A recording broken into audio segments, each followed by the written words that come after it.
Okay, so panaro ka teknik. Meron tayong isang kwan dito mga teknik. Isang electric kettle. Pero napakaliit yung electric kettle na to. So nasira daw yun. Is it good? Mukhang ayaw magpakape yung may-ari nito. Happy birthday, boss! So hindi ko na siya isasaksak kasi nakikita ko rito na mukhang may nasulog. Pwedeng may nag-short. Pero napaka-special naman yung kanyang screw mga teknik. Yung tatluhan. Ewan ko kung meron tayong ganyang. Check natin kung meron tayong screwdriver na ganyan.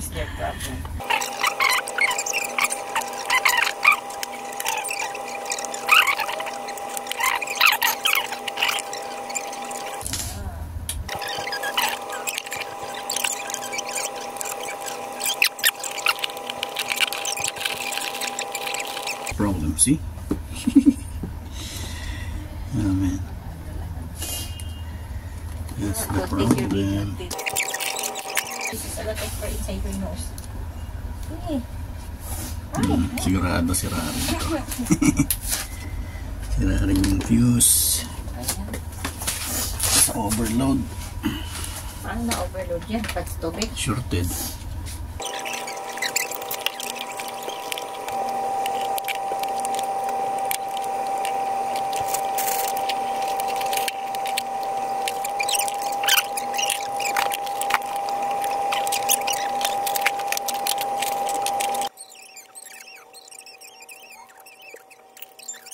Then I need something to rely on.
So mga teknik, papalitan natin yung kanyang fuse. Eto. Dahil siyempre pag may shorted kasi sa loob, sigurado damay ang fuse. Yan. So, kumahay muna ako ng fuse dun sa aking tools. Yan. Yan, palitan natin to.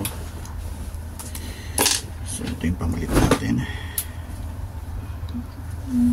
Oops, 13 amperes. Bago natin sarado natin gumagana. Yan mga teknik, good. So open siya ngayon, tapos pag in-power on, yan, so napakababa yung resistance na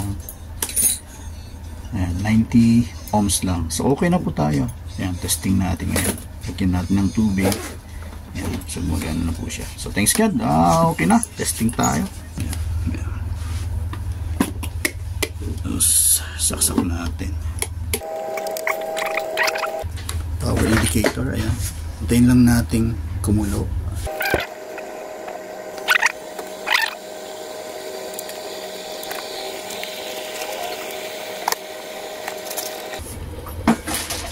No, kumukulo na.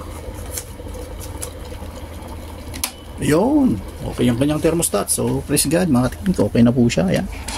Ayan, oh, talagang kumukulo pa mga teknik. Kita nyo naman. So, hanggang dito lang tayo mga teknik. Ganun lang po simple. Walang kailangan gastos-gastos. Basta diskarte lang. Sa kompleto ng gamit. Ayan lang.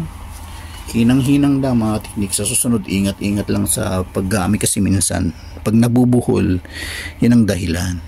Minsan di tayo nag-iingat sa pagsasaksak. So, okay. Hanggang dito lang tayo. More power. God bless.